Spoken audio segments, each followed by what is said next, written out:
नमस्कार, श्री स्वामी समर्थ. पुन्हा एकदा तुम्हा सर्वांचे खूप खूप स्वागत आहे.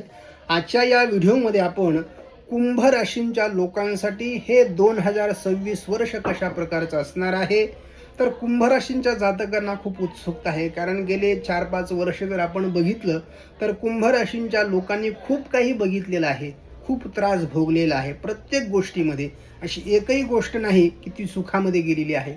तर कुंभ राशींच्या जातकांसाठी जर आपण गुरु महाराजांचा जर विचार केला, गोचर ग्रहांचा जर आपण विचार केला, तर आपण प्रथम गुरुचा विचार करू. तर गुरु महाराज तुमच्या पंचम भावामध्ये असणार आहेत, मिथुन राशीमध्ये जूनपर्यंत. तर मग कोणत्या लोकांसाठी हा फायदा होणार आहे? तर जे कोणी विद्यार्थी आहेत त्यांना फायदा होणार आहे. जे 10वीमध्ये असतील, शिक्षण घेत आहेत, एक्झाम देणार आहेत, स्पर्धा परीक्षा आहेत, या विद्यार्थ्यांसाठी या ठिकाणी यश मिळताना दिसेल, परीक्षामध्ये यश मिळताना दिसेल. त्याचबरोबर ज्यांचे कोणाचे प्रेमामध्ये प्रॉब्लेम्स होते, प्रेम संबंधातील प्रॉब्लेम्स या ठिकाणी दूर होतील. ज्यांना कुणाला लव्ह मॅरेज करण्यासाठी या ठिकाणी प्रॉब्लेम्स होते किंवा घरचे तयार नव्हते, तर घरचे तयार होतील आणि लव्ह मॅरेज होण्यासाठी तुम्हाला हा कालावधी चांगला असेल. त्याचबरोबर ज्यांना कुणाला संततीमध्ये प्रॉब्लेम्स होते त्यांना संतती होण्याची योग आहेत. आणि त्याचबरोबर जर आपण डिसेंबर नंतरचा जर आपण विचार केला गुरूंचा, तर गुरु महाराज तुमच्या 6व्या भावामध्ये या ठिकाणी जाणार आहेत, कर्क राशीमध्ये प्रवेश करणार आहेत. मग त्यावेळेस काय, नोकरीमध्ये स्पर्धा वाढेल. तुमच्या नोकरीमध्ये जे कोणी तुमचे स्पर्धक आहेत ते तुमच्यापेक्षा या ठिकाणी वरचढ ठरू शकतात.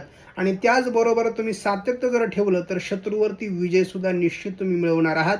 तुम्ही आरोग्याची काळजी घ्यावी, विशेष करून पोटाचे त्रास, जुने आजार आपल्याला होणार नाहीत, वाढणार नाहीत, याची काळजी घ्यावी.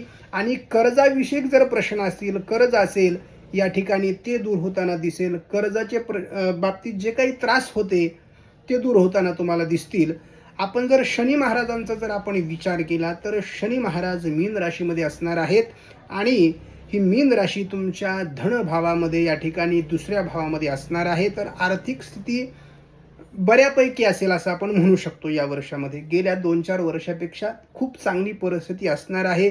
फक्त बोलण्यामध्ये संयम ठेवा, लोकांशी जमवून घ्या. आपल्या कुटुंबातील ज्या काही जबाबदाऱ्या असतील त्याचं भान तुम्हाला निश्चित आहे, परंतु अजून जबाबदाऱ्या वाढणार आहेत. आणि मेहनतीचा जो काही तुम्हाला कालावधी तुम्ही घातलेला आहे किंवा जी काही तुम्ही मेहनत केलेली आहे त्याचा धनसंचय या ठिकाणी होताना दिसेल. तुम्हाला धनाबद्दल या ठिकाणी फायदा होताना दिसेल, प्रॉपर्टीमध्ये वाढ होताना दिसेल. किंवा जर आपल्या वडिलांची, आजोबांची जर प्रॉपर्टी जर कुठं कोर्ट कचेरी चालू असेल, केस चालू असेल किंवा वाद चालू असतील, ती प्रॉपर्टीसुद्धा या ठिकाणी तुम्हाला या वर्षामध्ये मिळण्याचे खूप जास्त चान्सेस आहेत. जर आपण राहूचा जर आपण विचार केला तर राहू कुंभ राशीमध्ये तुमच्या स्वतःच्या राशीमध्ये असणार आहे. तुमच्या स्वतःच्या व्यक्तिमत्वात या ठिकाणी बदल संभवतो आहे. तर जे काही वाईट गुण आहेत या ठिकाणी तुम्ही दूर केले पाहिजेत. अचानक निर्णय घेऊ नये, कुठल्याच गोष्टीचा अचानक निर्णय घेऊ नये.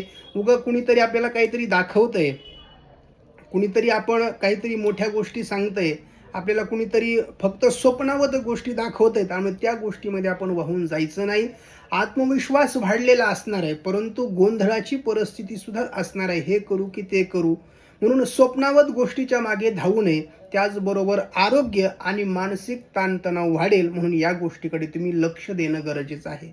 जर आपण केतू महाराजांचा जर आपण विचार केला तर तुमच्या 7व्या भावामध्ये या ठिकाणी असणार आहेत.